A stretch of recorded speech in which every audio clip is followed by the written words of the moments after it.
to the end of our meeting. And this wraps up the official part, of our AGM meeting. We will officially adjourn the business meeting and move on to our panel discussion and presentation. Thank you very much for all your attention tonight. I call this AGM meeting to a close. Thank you, Kitty.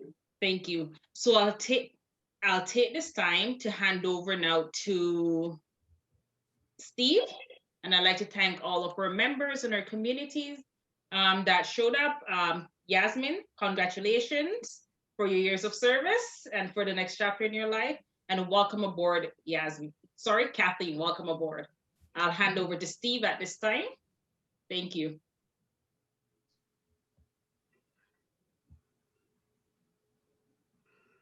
Thanks so much, Kadeen. And it's with great pleasure that I have the opportunity to talk with you for a moment about our panel discussion this evening, and which we've entitled Youth Mental Health, Living with COVID and Disruption. As I mentioned earlier, the coalition has continued to see itself moving more and more over the last year or two into looking at issues with regard to mental health and well-being. It's the framework that we utilize in much of the work that CMCCF does. We've heard very clearly from community members at various engagements and activities that all members are concerned about the welfare, not only of its young people, but their seniors and all families as well. So we're very pleased this evening to be able to bring together a number of youth and leaders from various cultural communities to speak to us and to engage in a dialogue with us with regard to mental health during these very challenging times. As was mentioned earlier, given that everyone is going to be on mute, the way that all of you can communicate with the panelists is through the chat mode. Alka, who is our master chat moderator, will be facilitating that throughout the course of the rest of the evening. And we will periodically check with her to see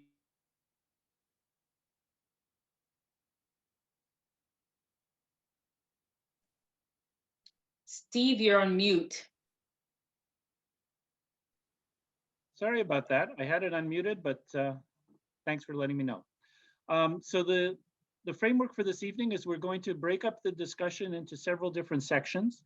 Initially, our panelists will have about 5 minutes each to introduce themselves, to talk a little bit about the community that they identify with, and describe the most important aspect of their learnings from their community about youth mental health. We will then proceed to a second session of about 35 to 40 minutes with a series of other questions that Perla, who I will introduce in a moment as our moderator, will ask of the panelists a series of key questions, which they will each have an opportunity to respond to. And again, your thoughts, your questions, your input is very much welcome through the chat, and we will check back with Alka at the end of each section so that we can share with all of you what's been in the chat mode. We will then have a third session in which Perla will ask the panel to provide 2 critical ideas that they wish their communities for the future, what they look for from service providers and policymakers, what's important for all of us to pay attention to, and how we can work together to support the well-being of our community members. After that, we will ask you to take a couple of minutes to complete a brief feedback survey for us, and I'll tell you a little bit more about how we will do that as we come towards the end of the discussion. We're very excited about all of this, and I think given the time, I will turn it over to Perla. I think everyone probably here tonight must know Perla. Perla is a retired community liaison officer for more than 35 years working with the Winnipeg School Division. She is currently the president of the Philippine Heritage Council of Manitoba, the president of the Coalition of Filipino Canadians for Stronger Families, co-chair of the Ethnocultural Council of Manitoba, Stronger Together, and a very dear ally of CMCCF. I don't think there's anything that happens in Winnipeg that Perla is not involved with. And if we were to go through all of the things, that would take us probably the next half hour. So we'll leave it at that. Perla is also our ongoing moderator for our panel discussions. And so Perla, I'm going to turn it over to you to introduce our panelists for this evening. Thank you, Steve. Can you hear me? Yeah. Okay, that's great. Good evening, everyone. Thank you for the introduction, Steve. Well, we all know that COVID-19 pandemic has affected all of us, people of all ages. One group in particular is vulnerable to mental health issues because with school closure and social distancing measures, a main source of support is taken away from them. These are our young people. And so the Coalition of Manitoba Cultural Communities for Families recognizes the fact that our youth is our future and that therefore it is imperative upon us to be aware and to get to know the concerns and challenges that they are facing, especially during these unprecedented times of COVID-19. So tonight, CMCCF invited a panel of young, accomplished, passionate, and dynamic young people who will share with us their insight on mental health and well-being among our youth during this pandemic. So I will start by briefly introducing each one of them. Miret Siwude, can we see you? Oh, there she is. Okay. Hi, everyone. Is an immigrant from Ethiopia and a case manager at Child and Family Services. Miret holds a Bachelor of Social Work honors degree and experience working with women who are recovering from addiction, gender-based violence, and exiting sexual exploitation. Maggie Haddad, where are you? Hi. Is a proud member of the Syrian community in Winnipeg. She attends the University of Winnipeg and is studying human rights and conflict resolution. Maggie works with the Kurdish Initiative for Refugees and has helped develop programs and initiatives for newcomer youth and their families. Miriam Rahini, where are you? Hi. There she is. Okay. Is a member of the Kurdish and Muslim community in Winnipeg. She holds a Bachelor of Social Work degree and has experience working in community tackling topics such as mental health. She is currently the coordinator of research and planning for CMCCF. We've got Luisa Aquino. Please wave, Luisa. There she is. Is a member of the Philippine community, a mental health activist and motivational speaker, passionate about mental health, gender equality, human rights, youth and women's empowerment. She is the founder of Peace of Mind Canada and has spoken in educational institutions and community events in Toronto, Boston, London, and Manila. So these are your 4 panelists. Can we please give them a hearty round of applause? Thank you.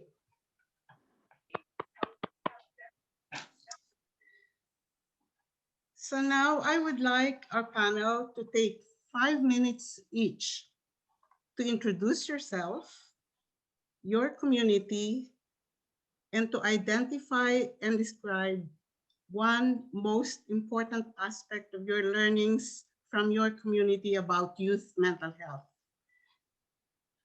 Can we please start with Miret, followed by Luisa, and Sure. Maggie, and then Miriam. Okay, I can go. Hi, everyone. It's nice to see some really, really familiar faces. I feel like this CMCCF community has become like family, so I'm really excited to see everybody here. As Perla said, my name is Meherit. I have been working in community for a couple of years now.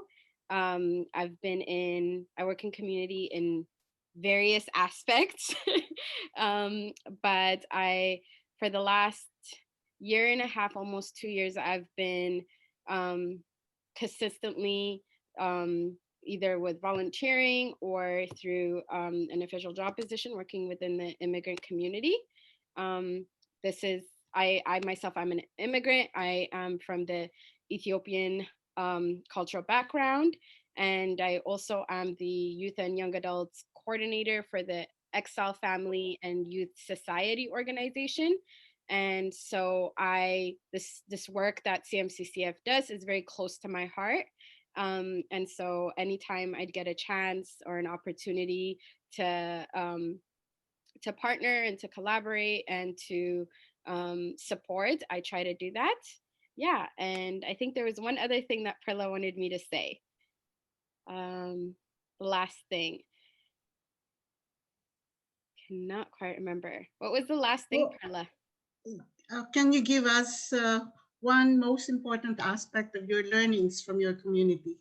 Yes. So I guess, and I'm going to be talking more about this through the panel too, but one of the most important things I've learned through work in mental health with youth through the work that I've done is that a lot of cultural communities are collective cultures. And so we can't just take one individual group and only focus on that. We have to make sure it's kind of a balancing game of making sure that all individuals, all members of that cultural group are doing well, because it's all interconnected. So that's one thing that I've learned, that in order for our youth to do well, our families have to do well. And in order for our families to do well, our youth need to do well. And it goes back and forth like that. Thank you. Thank you, Miret. Can we ask Luisa now to do? Sure. Hi, everyone. My name is Louisa. I am from Winnipeg, born in Manila, but I'm a student at the University of Toronto. I'm in my final year doing a honors Bachelor of Science with a major in mental health, a major in international development, minor in media studies, and a certificate in global development, health, and the environment, which is a lot. And to be here talking about youth mental health, which is something that I'm very passionate about. As an immigrant, as a young person, I've been able to be in a room with such amazing people, and it's always a great opportunity to be here and talk about what's important. And my journey with mental health started when I was 15 years old. I lost one of my best friends to suicide, and his name was Miguel. Miguel's death by suicide, was one of 4 high school student suicides that happened within the time span of 1 month. This was back in 2015. And I'm not sure if anyone remembers, I guess, this certain month in time where we lost many high school students. And I remember being 15 and being this young girl who didn't have mental health as a topic within her household, and just wonder, why is no one talking about this? I went to school the next day, and that was the first time that anyone in my school talked about mental health. So the fact that it was a reactive approach as opposed to a proactive one was something that really struck me and kind of made me question why no one wanted to talk about something so important, and why no one wanted to talk about something that was literally taking the lives of young people. If this were a physical illness, if this were something that you could physically see, I know that the conversation would have been different. So I remember going home and thinking about what I could do differently, and I felt discouraged. I remember feeling like I had no power nor no say in what was going on within my community around me.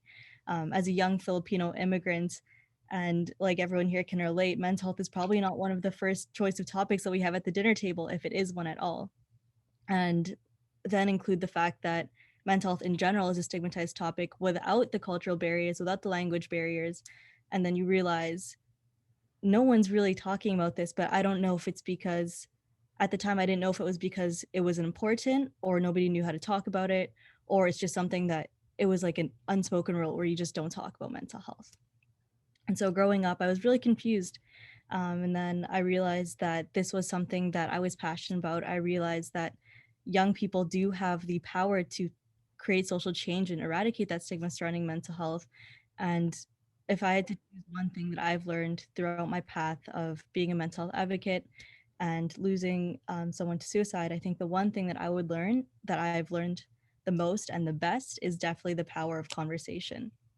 I think the power of conversation is so important when it comes to the conversation when it comes to talking about mental health, because not only is it the first step to getting help, but it's also eradicating the stigma at the same time and making people feel comfortable with realizing that it's okay not to be okay. And something that I love to say is that just because it's a touchy subject does not mean it should not be touched. So when it comes to mental health, and when it comes to immigrant families, and when it comes to being a person of color, mental health isn't something that we enjoy talking about, but it doesn't mean that it's not important. And I think as young people, we really have taken that initiative to talk about mental health, to bring it into the forefront of our communities, whether it's in our education system or within our households or our friend groups or any social circle we're part of. I'm starting to see it become a prevalent issue, a prevalent topic in our everyday discussions. So as a young person, I'm proud to be the first generation to finally talk about mental health, bring it to the forefront and bring it into spotlight that it deserves. And being a U of T student, I guess bringing this into light and giving some context as well. Um, I'm in my fourth and final year at U of T, and my first year is the only year that we did not lose a student to suicide. And most recently, a few weeks ago, we had the fifth student in the last 4 years die by suicide, the fifth known student suicide. And most of those death by suicides took place on campus. So every single time these suicides occur at U of T, I'm taken back to a moment in time when I was 15 years old and thinking about, I know what it feels like to be the loved one or the friend of one of these students. How can I do my part to ensure that this does not happen again? And the frustration that lies behind all of that, I feel like it can best be addressed by conversation. So that's a bit about me. Thank you, Louisa. So now can we hear from Maggie? Hi, everyone. My name is Maggie Haddad. I'm a refugee myself. I came to Winnipeg in 2016 through private sponsorship. Now I'm a third year student at University of Winnipeg studying conflict resolution and human rights. The Syrian community, I did like works with youth mainly through Kurdish Initiative and other organization. Um, what really what really makes me passionate about youth in general, about mental health in specific, is my experience, my personal experience when I came here and I was not feeling okay. But the way that I was being supported was not helpful. So I find if there's one thing that I learned is not everyone can be supported the exact way that we are expecting, or not like the thing that we learn in books. Probably it's not applicable. Everyone is different, and we are from those coming from cultural backgrounds, or coming from different part of the worlds. We have so many barriers and so many challenges in front of us, including our parents, including people who are still back home. All of that play an important role in the way that we wanted to be supported. So it's very important to not assume how can we help, or how this person can be should be helped. So yeah. Thank you. Thank you, Maggie. Miriam? Hello, everybody. I'm so happy that CMCCF was able to put this whole panel together with so much dedication and allowing me to kind of be in the front of this and giving me a voice. I just really appreciate Stephen, Martin, and Perla for working so hard with community and also giving voice to the youth and seeing the importance in this conversation. So as you mentioned, my name is Miriam. I come from the Kurdish Muslim community. My family does have a refugee background as well, just like Maggie. We came here in 2001 from Iraq. So my family lived in Iraq as refugees, and then we arrived here as government-sponsored refugees. for myself, what I've learned from my community about mental health, when I was first starting in social work, and as I was progressing through my courses, I always kind of related with the topics we talked about and getting introduced to the mental health conversation. I always would see things in newcomer families or like family friends where they were struggling with mental health, but it was not something that was talked about, or like it wasn't named. So you saw the symptoms, but it was not anything that they understood, or like if there was mental health issues, but it was not um, supports for them. So I became really passionate through community and just educating myself and kind of learning about what I can do in my community and the changes I could make. Thank you. So Perla, we heard it's the introduction of our young panelists. Isn't it exciting hearing their backgrounds and how they are really interested in effecting change in regards to mental health? So in this next segment, I will be Perla, asking, Perla, it's Steve. yes, Just can we just check with Alka for a moment to see if anyone submitted anything in the chat box with okay, regard to what they heard before Uh, we go on to the next questions? yes, there, please. there isn't anything so far, but I would like to encourage everybody to any thoughts you have, comments you have, questions you have for our panelists, please do put them in the chat box. Thank you. Great. Thanks, Okay, Alka. Okay, Thanks. we'll come back to you, Alka, after the next section. Sure. Great. okay, thank you. Thanks, Perla. Okay. So in this next segment, I'll be asking you questions as a group or as individuals. Towards the end of this segment, we will bring forward questions that came in through our chat room through Alka and Steve. So I think we have 40 minutes for this. So to give a room for the chat questions from the chat room, we'll probably try to work on this. So the first question is for all of you. How do your communities and families see youth mental health in general, and specifically now during COVID-19 pandemic? Who would like to start? Miriam? Okay, how our communities and families, you said, how they view mental health? How do your communities and families see youth mental health in Oh, general, and specifically now during COVID-19 pandemic? I think because there's so many challenges that they face, that's mind. So like for the youth, they face so many responsibilities, especially for newcomers. They are sometimes the interpreters for their families. They are the ones going with their parents to appointments. They have their own school, work, whatever they're going through on their own. So their mental health is not always the first thing families or communities worry about. And a lot of times their voice is not heard when they have concerns.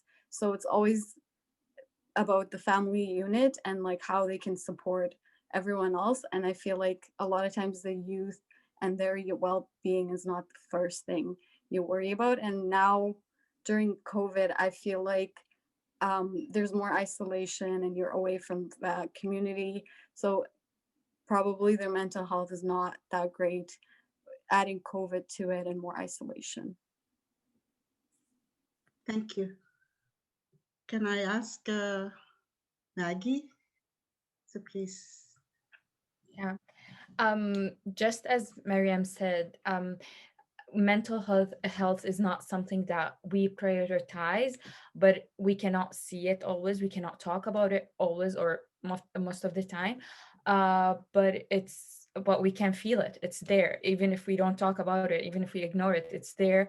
And we cannot just like close our eyes in. Um, um, can you how our communities see it, and what's the other part of the question? Sorry.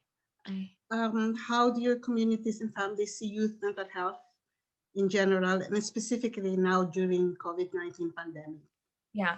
Um, if we want to go to youth in specific, like the mental health for youth, usually youth in we are not empowered enough within our communities. Like we don't see youth are capable of being responsible, or they are like not as like in a way that we see adults or like old adults.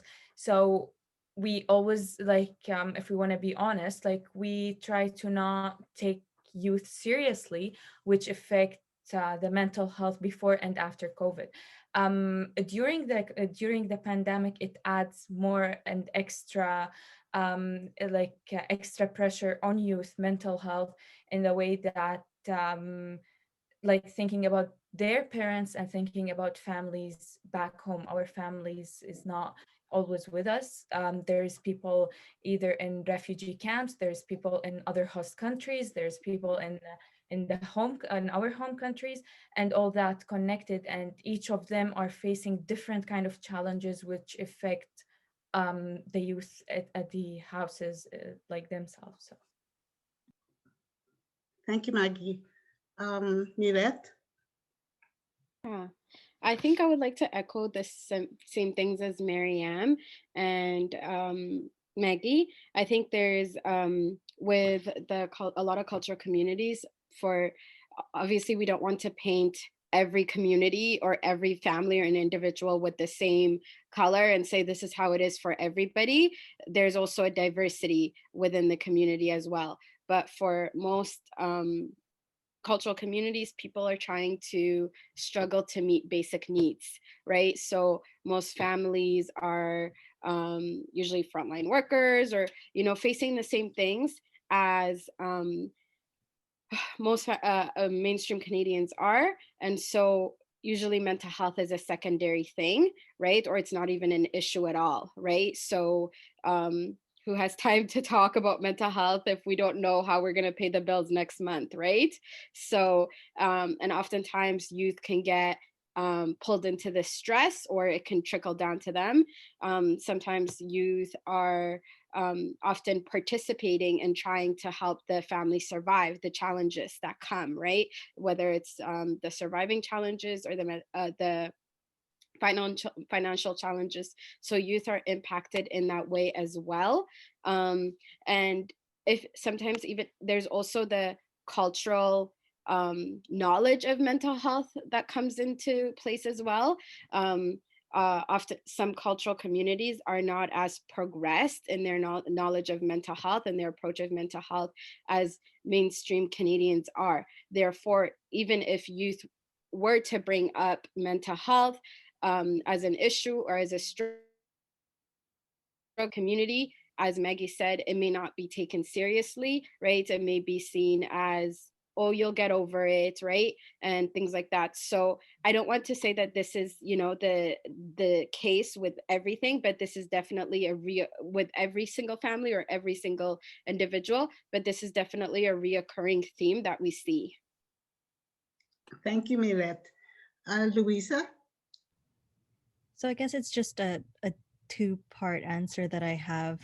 So within my family, I think the conversation of mental health is definitely improved, but again, also it was very reactive to my own personal experience. It wasn't something that we openly and freely talked about. And I think my mom's in here, so I don't know if she's mad that I'm saying it. I don't know if she's glad that I'm sharing experience, but I think I'm going to share it because I think it's a very important point to bring up. I think that a lot of the times families will have these difficult discussions when they have to, not when they should, or not when they're choosing to. So I think that is the first part. And I think the second part, I'll speak to the Filipino community for the experiences that I've had. It's still very stigmatized. And when you bring up the conversation of mental health, people will say, if there's any other Filipinos here besides Tita Perla, they'll know that we say like baleo in association with mental health, which means crazy or mental illness, and in association with mental illnesses. And so when you have family members who don't believe in mental health and are attaching negative and toxic connotations surrounding it, and also the fact that they don't believe in mental health as if it's something that is that you can or cannot believe. It makes for a difficult conversation in general within the community. And then you hear that you try and talk to your parents or your family or the extended community about it because they're the ones that have the same experiences as you, the ones who are immigrants, the ones who are maybe having trouble making ends meet and paying bills for the next month. Maybe they're the ones that have never had experience with mental health before, and they're the ones that can help you the most, but at the same time they don't know how to help you and meet you halfway because they've never had a conversation about mental health before. So I think especially within the Filipino community, I can still see the very strong stigma surrounding it. Back when I went to the Philippines in 2017, there was a few schools I was supposed to speak at, but they canceled last minute because they didn't know how to talk about mental health. They were like, maybe this is a bad idea. Let's just pull out of this because we don't know what's going to come of it. Maybe like our students will understand. Maybe this is going to be a liability. Let's just not talk about mental health to make it safe. And when you look at that from the outside and as a young person, I feel for the students at that school who really needed to talk about mental health for the first time in their lives. And I would still get messages from those students saying, I wish you came. I wish we could have talked. This is something that I don't know how to talk about. And I've never talked about mental health to anyone face to face. So being able to look at that perspective as a young Filipino, but also Canadian, I realized that in Canada, the stigma is definitely still existent, but not as heavy as it is in different countries. So when newcomers come from the Philippines and they come to Canada, they're confused about the issue of mental health sometimes because they're like, you actually talk about mental health here? And a few years ago, I had an event where I encouraged young people to come and share their stories about mental health. And I had a refugee, she was in 10th grade, and she came up to me and she said, you know, Louisa, I've never heard anyone talk about mental health ever. I didn't even know that you could use mental and health, the two words together, side by side in a sentence.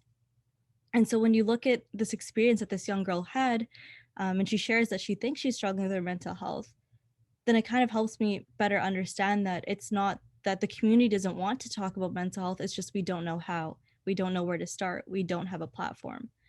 So that's kind of my experience pre-COVID, but now during COVID, as a young person, as a student, like I said earlier, there's already been a student suicide at my institution. And I've seen, even within my friends that go to U of M, the stress levels that have raised from knowing that there might possibly be a strike, on top of the fact that class is already online. And then being also a young person who I'm fortunate to have a job, but I've had friends who lose their jobs, but still have bills to pay and they still need to make ends meet every single month. So it's definitely that added stress of the uncertainty that COVID brings, but then also piling onto the fact that school is online, piling onto the fact that now days are shorter, so we're having less sunlight. And I can definitely feel it. I don't know if anyone else can. I can feel the sunlight and I can feel its impact on my productivity every single day. And then also, I guess the last point is young people are definitely feeling isolated for the most part, not being able to see their friends in the summer. Even though COVID was still around, we could still go on 6-foot socially distant walks. We could still go on runs outside. We had gyms open still. And so now throwing in the uncertainty and the inconsistency of restrictions, when can you see someone, when can you not see someone? Thank you, Louisa. Okay, thank you for the insights you shared about your communities. This information is very important, especially for some of us who are in position to respond to needs of families and communities in relation to mental health. So this next question, I would like to ask Maggie, which communities are impacted the most during this COVID-19 pandemic? Can you describe to us some characteristics and challenges without necessarily naming communities? Probably, as you said, I won't be able to name a community that is affected most. I did not do like any researches, so I'm not eligible to do that. But I can definitely tell you that people who like English is their second language, or people who does not speak English at all, they are affected. Like they are one of the people, like one of the communities that are been affected. people who are in color, people who are like already minorities, and people who and of course like the let's say women and people who belongs to LGBTQ communities as well, because the rate of rate of violation toward women and domestic violence is higher now. But we cannot forget also the men also from like cultural background community. Is very hard for them to also speak about mental health because they would not look man enough. So that also we have to see and look. So yeah, there's a lot like yeah, but like mainly um, languages and color, genders. Yeah. Mhm. I can understand a lot of newcomer communities are going through really very difficult times during this pandemic. I'm just wondering if you're aware of any um, attempts from government or other organizations to help out in whatever way. I'm sure, like for example, nonprofit organization or like the ethnocultural organization is doing a great job in trying to help lots of communities and trying to reach out for with the information in different languages. But I still can see that there is like a lot of like different ways that we can help, and it's still hard to reach all of people in the communities because not of the people have the access to the internet or can access Facebook or online information. And yeah. That's good. Thank you, Maggie. So does anyone from the panel have any questions for Maggie? Uh, okay. One second. If not, then we'll go to the next question, which is for Perla, Lisa. Perla, Steve Yes. again. I think Alka's received a few comments, so maybe we could just check with her again. Sorry to interrupt. Oh, Yeah. okay. Okay. So I just wanted to, Okay. can everybody hear me? You're a little soft. Can, can you hear me now? Better. Okay. Yeah. Okay, so yeah, there are a few questions in the chat which tie in really well with some of the responses that the panelists kind of had to your question, first question, Perla. And so I just want to share them with everyone. Just give me a second. So as Wilbert says, I think he points to a very interesting contradiction when he says, is it safe to say that there exists within various family members and cultural communities who have already perhaps experienced trauma in moving from, their own country, often as refugees and otherwise, to Canada, and so they have that experience themselves and therefore the know-how to cope with mental health personally. But how does it lend to the opportunity of recognizing this within the, and talking about it within their own families? So that's one. And I think Florence and another person whose name doesn't show up here um, also pointed to this whole business of not being able to discuss mental health issues. So there's mental health among youth in Nigeria not being discussed. It is never discussed, never enough. There's enough blame to go around, firstly, among family members, and trying to like basically deny that. More of spiritual help is sought initially, lastly followed by medical help. In general, all groups would generally prefer that the problem would go away if there is divine intervention, and because obviously people are fearing stigma and they are trying to avoid talking about it. Um, Most of our community members do not know where to go for help as mental health is stigmatized, is a similar comment. And how do we reach out to these youth to know that there is help available? So I was wondering if the panelists wanted to respond to any of these to start. if I may, I find Wilbert's comment very interesting in regards to our adult community members, our moms and dads, grandmas and grandpas, knowing, already having experienced mental health and having this internal coping mechanism already. As I mentioned, I'm from Ethiopia, so a lot of our older folk came as refugees, have traveled across countries, have had experiences in brutal experiences in jails, and even coming here. For I know the folk that came here in the 80s, that had first lived in Brandon or even in Winnipeg. I've heard stories of experience, like blatant racism that they've experienced here, or working in certain jobs where they've experienced discrimination and things like that. Obviously, I know that this has caused some mental health concern for them, right? And here they are now, 2020, still going. So obviously you're able to cope. There's a resiliency here, right? So I want to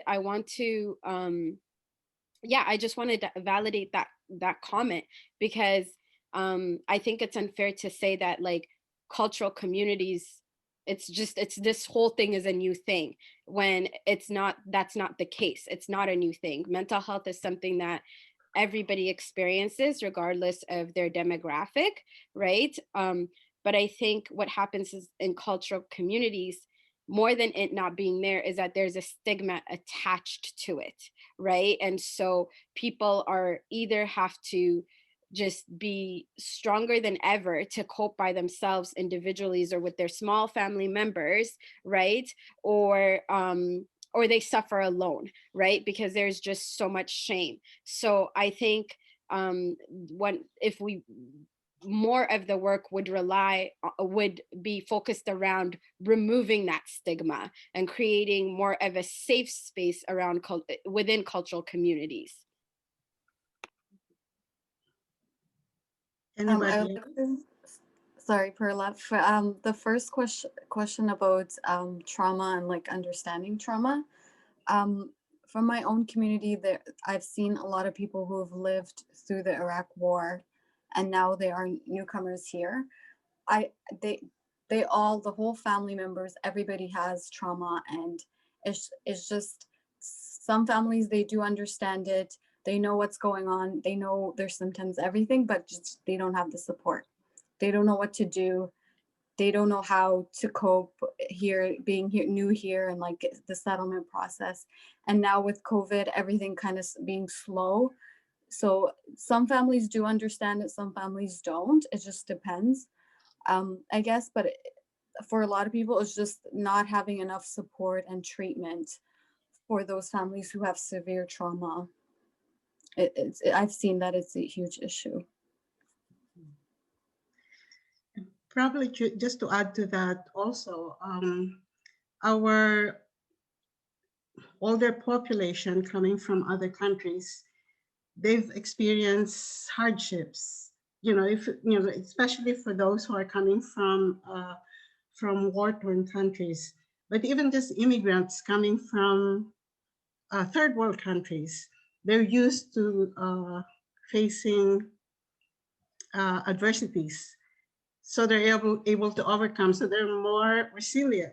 They're here equipped with some coping skills, and our young people, especially now that they're growing up in Canada, they may not have that same experience. So they're more vulnerable to mental health issues. But saying that, I'd like to move on to our next question. And I'd like to direct this to Louisa. Can you describe to us the lived experience of diverse youth from diverse communities with respect to their mental health prior to COVID and now during COVID? I think you've touched a little bit a while ago, but can you expound on it, please? Sure. So I guess to expand a little bit more, I think for young people from diverse backgrounds, we have unique experiences compared to people who may have been born in Winnipeg, or I guess people with immigrant parents especially.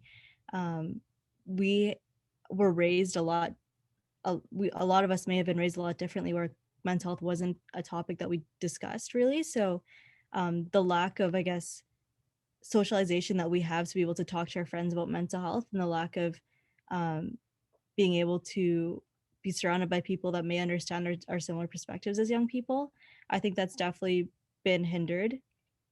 I also think that as young people, when we come together to talk about mental health, I guess to kind of echo what a few of the panelists have also said is, I guess, the lack of being taken seriously.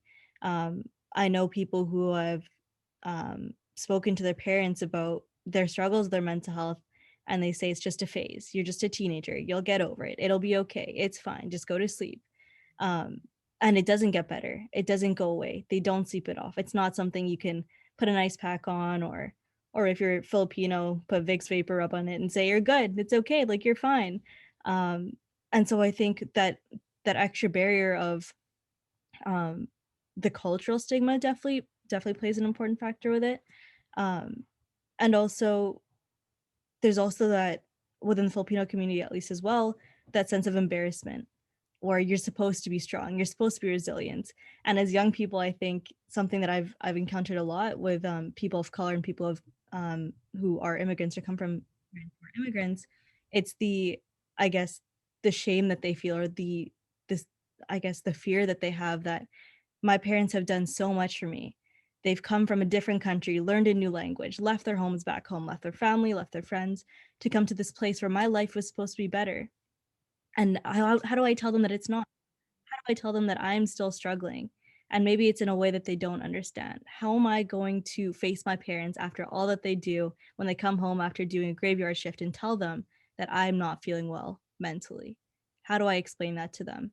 How do I say that without making them feel like what they did was not enough for me?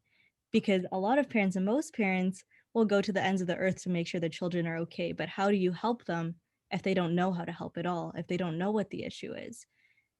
And so then when you bring into play all these different factors, and then put on the fact that there is a lot of, I guess, misconceptions about mental health when it comes to different cultures and ethnicities, um, it makes for a very hard time for a young person right now to be stuck at home with no teachers to talk to, no guidance counselors to talk to. And if they do want to talk to someone about it, it's virtually. They have to be on their phones. They have to, the option of going on a walk anymore with this person and talking about it isn't a thing.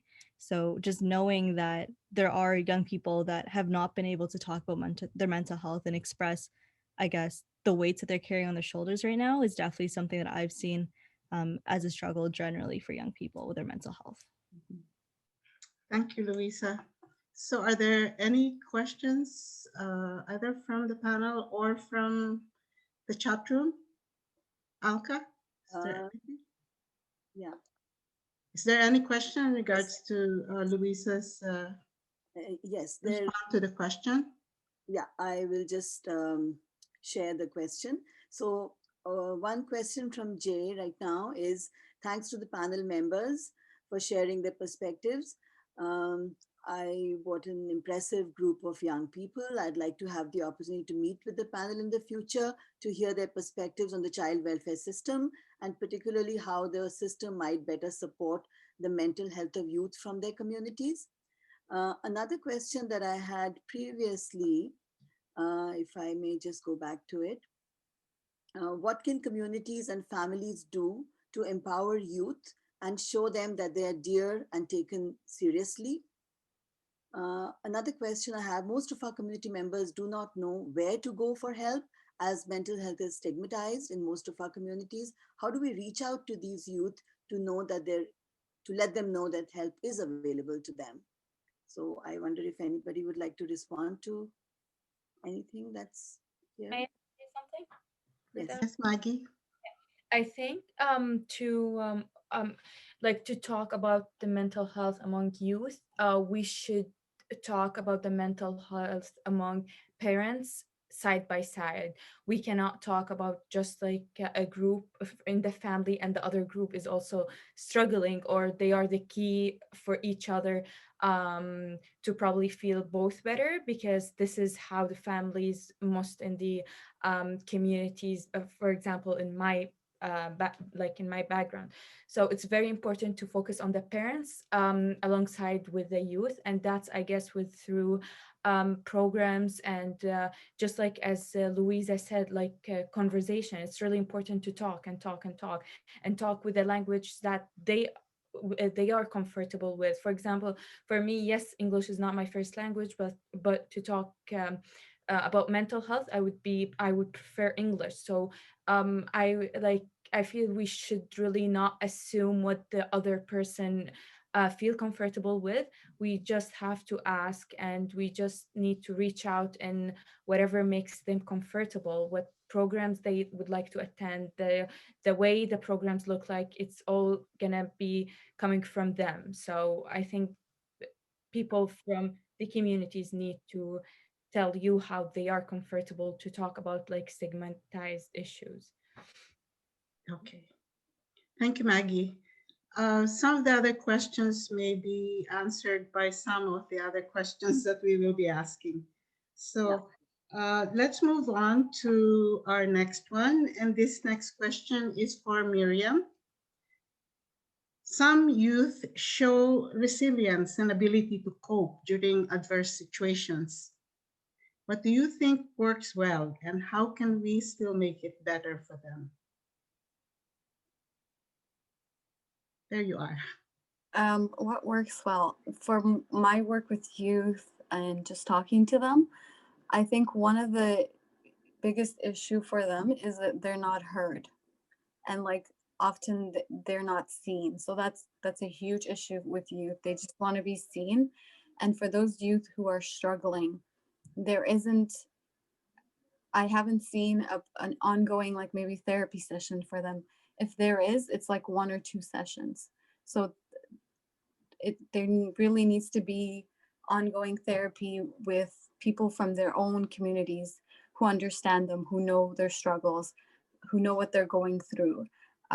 So empowering communities and most importantly, empowering youth and hearing their voices is so huge. And a lot of them are very resilient. It's just they have faced so many challenges. They just need that empowerment. Thank you. Any addition or questions from the panel Uh, one of the or questions, Alka? yeah, one of the questions I have here from Wilbert again is, there is a contrasting difference between mental health and mental illness. And the subject of stigma can also be attributed to the lack of education, which is which. And then only then can we talk more effectively about the subject. So for instance, if mental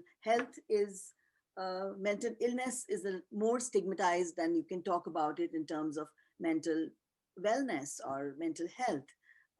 So in terms of terminology, if anybody wanted to weigh in, any of the panelists?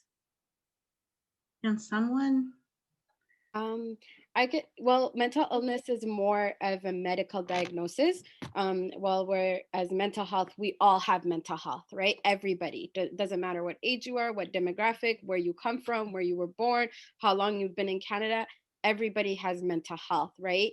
And so when we all have mental health struggles, and what those struggles demonstrate is that at that time we do not have the capacity to cope with it as well as we need to be coping with it, right? And so I think a lot of the times, if individuals have mental illness, then they need more medical follow-up, right? They might need to be seeing psychiatrists and things like that, and also including on top of that, they need community support as well. Whereas with mental health, it's mainly community support. You can go to medical follow-up, but mainly community support. And I think the message of everybody has mental health, whether you're a parent, whether you're a youth, whether you came here 2 years ago or whether you came here 6 years ago, everybody has mental health, I think is really important. And I think it's a very important part of taking away the stigma and making it a safe space, even for families, to be able to relate with one another and to be able to hear one another out. Thank you, Miret. So now moving on, our last individual question is for Miret. What factors do we need to know about that may not have been addressed, but are important for our service providers and policy makers to know?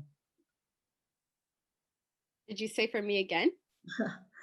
What other factors do we need to know about that may not have been addressed from this conversation, but are important for our service providers and policymakers to know? Mm-hmm. I think culture and values is very important. I think that as a society, as a Canadian society, we need to be focused on empowering experts within cultural communities, because they know best, right? Like, cultural communities are the experts and they know the solution to the issues that they face, right?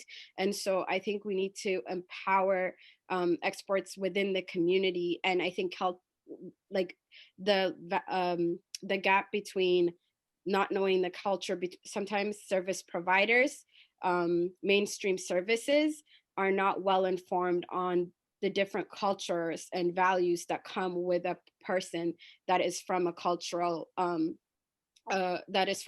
community. And members of cultural community, whether they're immigrants themselves or born of an immigrant family, know that. They know that when they go to a mainstream service, they know that they're not going to be fully understood. They know that they're not going to be empathized with, because it's just so different. And for that reason, I think sometimes youth feel like, well, what is the point of going to this person and telling them what my family dynamic is going to be like if all I'm going to get is a whole bunch of questions of why, and then the session becomes me explaining my culture as opposed to me getting supports, right? And so I think we need to do more work in empowering experts within the culture, and also promoting cultural competency within different agencies. Thank you, Miret. Are there any questions from the other panelists and from Alka? Can I say something about also about like the factors? Sure. Yeah, I really appreciate what Meherat said, and also like there is another thing that I feel like just like adding on what she said, more like representative from a cultural background, youth people, or from the community members, to speak on mental health with the community members, so they can see, oh, if this person can talk about this, then we can talk about this, and especially they are coming from same background. Another thing that we should also understand, that and it's like like especially among like refugee communities, people who have families in war zones, is like the sense of guilt that we live in. There's two parts. One part, when we came to here, we always feel guilty because other people, we left them behind, and how can we live happy here, and people are like may or may not survive there. That's one thing. Another thing, the sense of guilt, of like as I think Louisa mentioned, that of my parents did a lot of things for me, so how I'm not gonna be grateful for them, or how I'm not gonna be grateful for people who sponsored me. So I should not feel that way. So we should focus on the sense of guilt and like look on it more deeply. Thank you. So we have quite a few service providers and policymakers, I think, in the audience. And so they heard it, they heard what you shared, and it's very enlightening.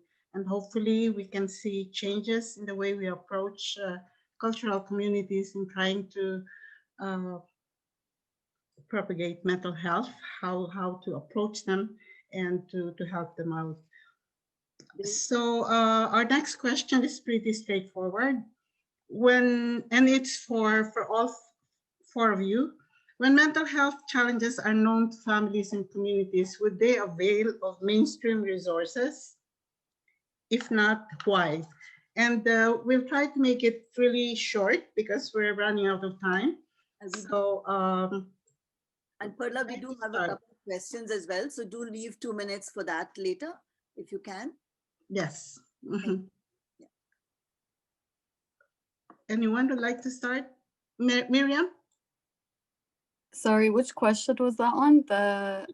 When mental health challenges are known to families and communities, would they avail of mainstream resources? If not, why? If there's resources, there are. I just, and I'm not saying that they're not helpful. Like there's a lot of resources that are used and are helpful for communities, but I feel that maybe if those resources were within the community, it would serve them better because they would have a better understanding of the challenges that they face. So although those resources are helpful in a way, but they could benefit more from those resources if it was in their own communities and it was supported within their own communities. Thank you. Who's next? Maggie? Just like Miriam said, like I really believe that the resources that are there is like helpful if it's not for everyone, for someone. But as we discussed before, like there's like lack in cultural like cultural aspects or more representative or these things that gonna be like must to the like for the resources to be more helpful and more effective among like the youth in the community. Thank you. Miret? Yeah, I think I would just echo what Miriam and Maggie said. There are some services available, but I definitely think I want to echo, I want to reiterate what Florence said in our comment earlier about most cultural communities or families going to spiritual leaders first before they go to mainstream services. If that is a trend that we are seeing within our communities, instead of trying to sway our communities the other way, we need to follow that trend and we need to go where they are. So, how can we support community organization, whether it be mosques or churches, to put mental health experts there? Because that's obviously the place where community cultures are feeling safe to talk, right? So I think that in terms of policy, I think that would be something interesting to look at. Thank you, Miret. Louisa? I think the only thing that I have to add really is just ensuring accessibility for the access to the resources when people are in crisis. I think there is great resources out there, but a lot of the times there are wait lists. And sometimes when they say, I can see you as soon as possible means 2 to 3 weeks. At my institution, it means 2 to 3 months. So I think being able to ensure that we're able to provide these resources in a timely manner where people are able to access them when they need them the most, I think that's what I would probably say is important for me. Okay, just one final question for you. And this is important because, and the question goes this way: what can CMCCF do related to youth mental health in cultural communities? So please give one critical action that CMCCF can take. I think mine's just nice and quick. I think it's being able to provide maybe like a starting session or a workshop for families who have never talked about mental health before. Like, what is step 0 of getting familiar and dipping your feet into the water when it comes to talking about mental health? What is the appropriate language you can use? What is mental health even? People don't even know what mental health is sometimes. What is the difference between mental health and mental illness? How can I help someone who is struggling? How do I know if I'm struggling? What are the resources available to me? And why should I not be ashamed? I think those are a few of the foundation topics that need to be discussed before further discussing mental health. Thank you, Louisa. Maggie?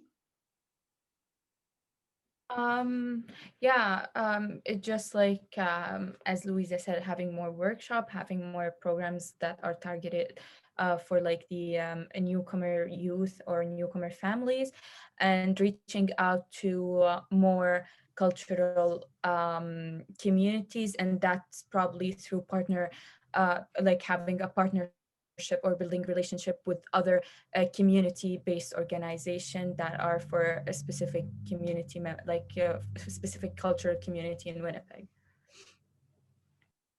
Okay, thank you. Miriam? Well, since I work with the organization, there's so many things that I feel like that we need to do and to support families and communities. There was a comment about if online therapy would be effective. I mean, that's something we have to kind of like adjust to as everything has moved to online and like we are doing more things virtually. So I think it would be helpful to find ways to engage with communities more virtually and still be effective as before. Um, so that's something we will continue to do, probably just engaging communities more virtually and hearing more voices that are not heard usually, and hopefully yeah, continue the conversation about mental health. And lastly, Miret? Yeah, I Miret? think most of it has been said. CMCCF is already so good at doing what I'm going to say, but just to continue to center cultural community voices and values as the heart of service provision. Oftentimes, there's like, not that there's anything research that not that there's anything wrong with research, but oftentimes I've witnessed people just spend so much time just reading and research to get to know a community when the community is right there, right? The community can tell you what is going on. They can tell you what their needs are. And I think CMCCF is so good at giving space for cultural communities and making sure that they are the experts of what the services that they're receiving are. And so to continue to do that, I think that would be great. Thank you so much. That will sort of guide CMCCF with further programs that they will be planning in the future. Alka, do you have anything to I think most of the questions in the chat have been taken care of, but I just have a question of my own. Given that the lived experience, you four of you panelists are kind of demonstrating here how valuable lived experience is. So how do you feel that either through CMCCF or other community organizations or leadership, this lived experience can be scaled up? We can use more of it. We can tap into it more to either look at the gaps and to build out resources. I was wondering if anybody had a thought about that. Mhm. I think that's all well taken, and it's noted, right, Florence, and the others. Okay, moving on. This is the next segment now, and we're getting close to the end. I would like to request each of our panelists to provide 2 critical ideas that they wish their communities, service providers, and/or policy makers need to pay attention to. Has that been answered?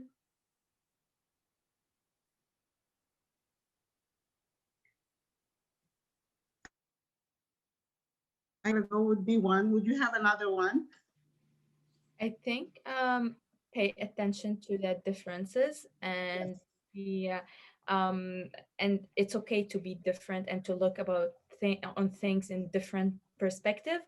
And when we are trying to listen or hear youth stories, try to actually hear to in order to learn and understand and think how can I support them to get help, not in a position how can I help them because I'm in more powerful position. I want to impact, like I want to walk beside them so they can get help or support it. Yeah. Anybody else would like to add to that? I'll just add to what Maggie was saying about kind of being on the same level as the person you're working with and not having a savior complex, like you're coming in to save this person. A lot of community members are very strong and resilient, and they've survived so much trauma. So they have some coping mechanism. They just need that extra resources to help them or their family members, or they just need more supports and settlement. So every experience is different. Everybody comes from different walks of life. Just having an open mind and being understanding of those experiences would be very helpful. Thank you. Anything else, Mirette? I think just in terms of like, again, when we strategize and policy make for the future, just to think about the unique challenges that even though everybody faces mental health and, you know, getting access right now to services, it's hard for everybody, even mainstream Canadians, right? The wait list is really hard and things like that. But just being really mindful as organizations to the unique challenges that cultural communities may face, and trying to be intentional about addressing those unique challenges. And so I know that there was an idea put out there in the chat about online therapy sessions, and I think that would be great. I think that would serve a lot of cultural communities, but there's also a lot of cultural communities, specifically like moms and dads and senior immigrants, who may not know how to navigate computers, right? And so how do we serve that as well? Or who may not know, right, who may not know how to read English, right? So having a computer is just, that's another added frustration. So how do we resolve that, right? And so I think that going forward, I think that the needs of cultural communities as we make policies needs to be at the forefront of our strategies and at the forefront of making plans, just like everybody else. Thank you, Mirette. Lastly, but not least, Louisa. I think just a quick thing is, even though I love conversation, I think a lot of the times we forget that a part of conversation is listening. I think we need to listen to the people who we're trying to serve. Before making policies, are we being inclusive of the voices that we're getting, the perspectives that we're getting, and the opinions that we're getting? Are we asking the right questions? Are we asking the right people? Are we doing things like Mirette just said, are we doing everything with intention? I think it's all about being able to provide a diverse, I guess, policy that can be understanding and inclusive for everyone. Thank you so much, Louisa, and thank you to the panelists. Don't you agree that they did a great job? Can we give them another round of applause, please?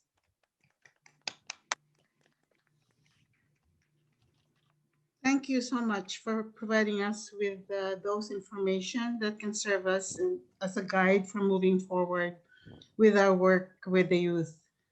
Now I'd like to call on Steve to give us a summation of the key learnings of the session. Great, thank you, Perla, and thank you for serving as always a wonderful moderator this evening, and to all four of you panelists. What an amazing opportunity we've all had to be able to listen and to hear and hopefully understand the wisdom that you've shared with us. There were so many different takeaways I had, but I'm just going to maybe touch on a couple this evening, and would love to continue the dialogue with all of you in the future as well. I think it came across that one of the things that we collectively as a society have not done is that we have not listened enough. We have not empowered the voices of youth to be able to share with us, as you've so readily done this evening, the concerns that you have, the challenges that you face, and also the solutions that you have. We all need to do a better job in doing that because that contributes to the well-being of all of us, including you. In that regard as well, I heard several times the importance of us recognizing that youth don't live in a vacuum, that you're part of a family, you're part of a community. And if we're going to be able to make a difference and strengthen the well-being, we need to address not only the issues pertaining to youth per se, but to the Exactly. community and to the family as well. Mhm. We need to be mindful of the differences in culture and values. We need to have a further conversation with community, with youth, as to what are the importance of the values that you have that you wish to have us better understand. It was also important, I think, as I heard at the end, and something that I think in many instances that we don't pay enough attention to. And it's something that, even though I've been a practicing clinical child psychologist for many years, I know that myself and many of my colleagues at times need to be reminded that even when folks, and particularly young people who have come from either refugee backgrounds or have had other traumas in their lives, that there's a strength and a resilience in all of us, and that we need to not overlook that. That while at the same time that we're trying to support folks in moving towards greater strength and well-being, we need to also focus on the strengths that each person brings. And that while someone may be experiencing a challenge at any given point in time, we need to not lose sight of the resilience that they have. And that for many of you who've shared a little bit of your own personal background and your family's background of coming from a refugee experience, we need to capitalize and learn from that, because you're all excellent examples of what we can learn from you in terms of strength and resilience. And the final thing that I'll say that I think I've heard as well is that in the conversation about the importance of bringing resources and making them more accessible within community, I'm going to take it one step further. And I would hope that you would agree with me, and I think you did in many ways. That's not simply making sure that resources are available more closely to community members in their communities, but we need to co-create and join into a partnership with community members in designing the resources and services and supports that communities say that they need. We're long past the time that others see themselves and feel that they're the experts of knowing what communities need. And so we need to not only engage in that dialogue, but we need to be willing to co-create and partner in the creation of those services. So again, I want to thank you all for sharing your wisdom this evening. I know that this is going to be an ongoing dialogue that we have. We're very pleased to continue to be able to look at ways in which CMCCF can continue to hopefully make a difference as we move forward with this, to also bring more service providers and policymakers into the conversation as well. But thank you for sharing your wisdom this evening. It really was an amazing opportunity. I'll just also mention again that we have recorded this session. So for folks who haven't had a chance to be here this evening, we will eventually post all of this on this CMCCF website. So in that sense, by all means, let others know who weren't able to, that they can still capture and have an opportunity to listen. I'd like to ask you to take 2 minutes before we just wrap up to give us some feedback about your experience this evening. Martin's just put on the screen a web address that we would ask you to connect to right now, www.menti.com. That is one of the new technology tools that we're currently using for many of our engagements to seek feedback. So if you can just connect to that website and then put in the code 8913132, what will then come up is a series of questions that we would just ask you to take 2 minutes to answer for us. And you'll see, as Martin put up on the screen, the questions are very straightforward and simple. Today's panel met my expectations. Today's panel got me thinking more about mental health and well-being of new Canadian youth. There is more that can be done to support the mental health and well-being of new Canadian youth. And finally, I support further cultural community and service provider engagements facilitated by CMCCF. If you agree with those statements, rate it as a 5. If you disagree with it, it's anywhere below 5. So we'll give you a few minutes to respond to that online. And the really neat thing about this this tool is that we can, in real time, begin to see folks' responses.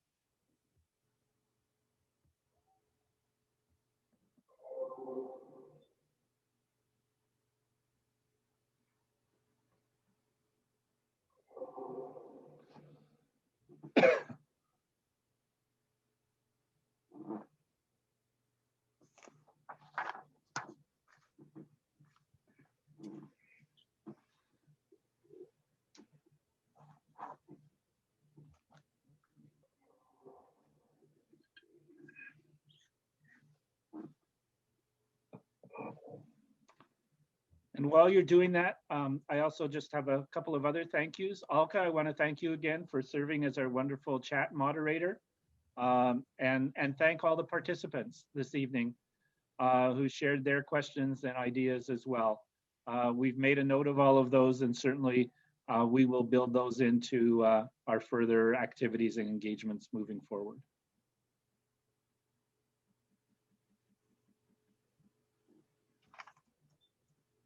Where am I? Disappeared. Okay.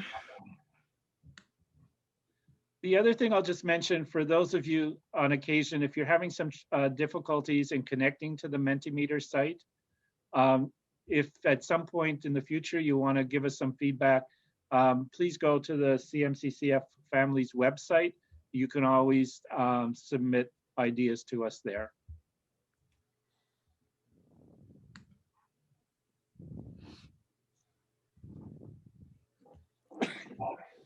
Should we move on, Steve? Yeah, let's give them another minute.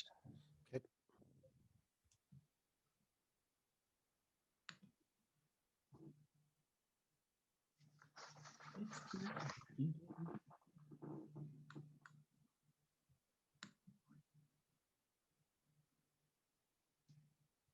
For those of you who have shared your feedback with us, thank you so much. And as you can see on the screen,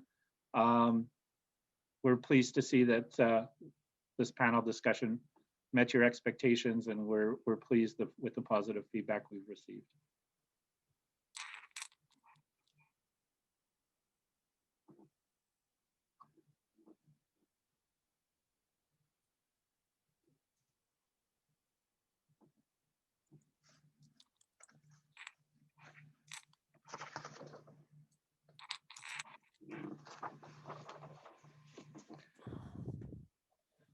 Okay, so maybe Martin, we can close off the Mentimeter there.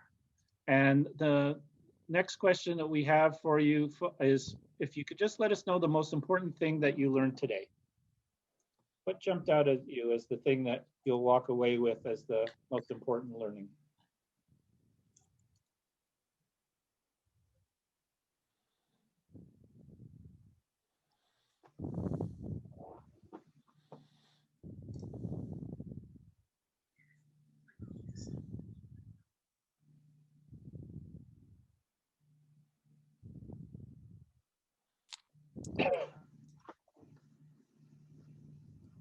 And again, you can you can enter it onto the Mentimeter screen on your device. It could be one word or a sentence or whatever you wish to share. So thank you to the first person who's submitted something that's now come up on our screen.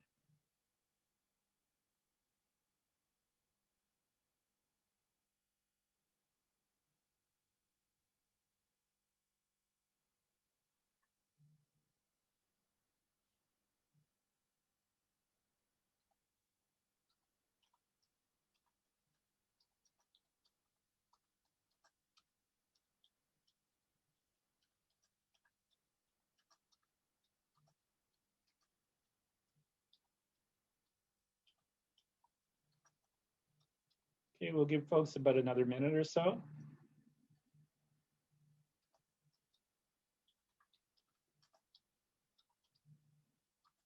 Great, thanks everyone.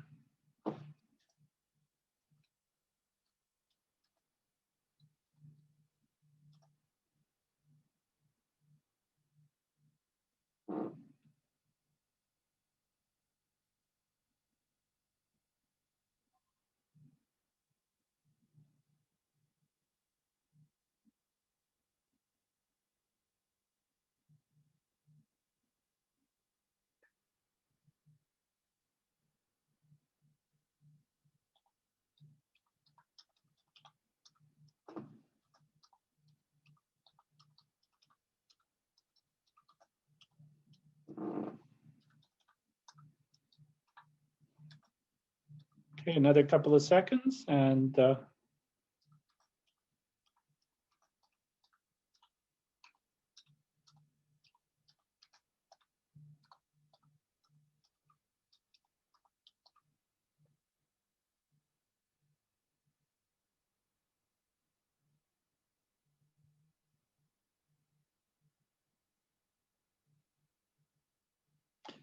Okay, and then if we could just move on, CMCCF is always interested in hearing from folks who participate in our various events about other learning opportunities and topics. So if there's any other topics, whether they're mental health related or on other issues, if you could just enter them into the Mentimeter right now.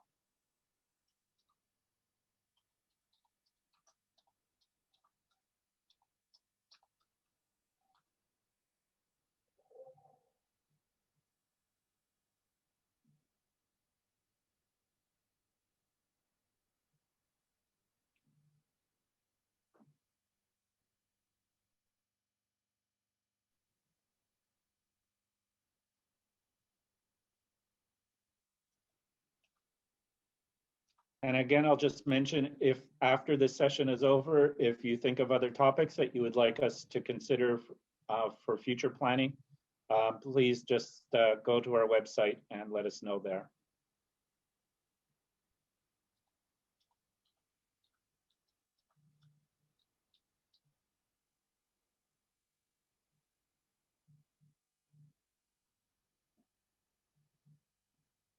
Okay, thank you for those who have shared.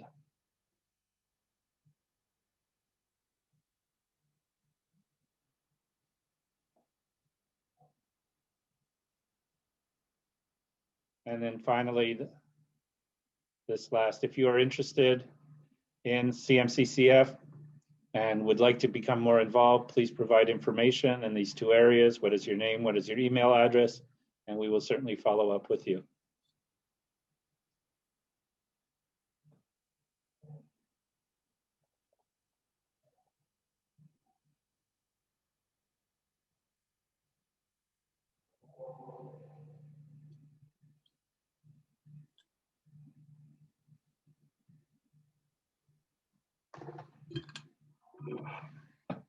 And again, I just want to thank everyone. We've had a really wonderful evening. Thank you again, Perla. Thank you to our amazing panelists. I know that we will have further opportunities to have you come back and share more with us. We also, one thing that participants may have noticed this evening, that all of our panelists were female. We certainly are not wanting to exclude the male voice. We will certainly invite male youth to participate in future panels as well. So thank you all again. I'm just going to check, Florence, if you're still there, if there's any last words you would like to share as the chair of the board. I think she's gone. She's gone. Okay, Martin, any last words from you? No, just thank you very much for participating, and thank you for coming to our AGM, but also to the panel. The panelists were amazing. I think we've heard a lot of wisdom and some action that we need to take. So thank you again for an evening, and have a good night and be safe. Great. Good night. Good Thank night. you. Good And night. Good night, you. everyone. for future events as well. We'll be in touch. Great. Good night. Good night, everyone. Good night.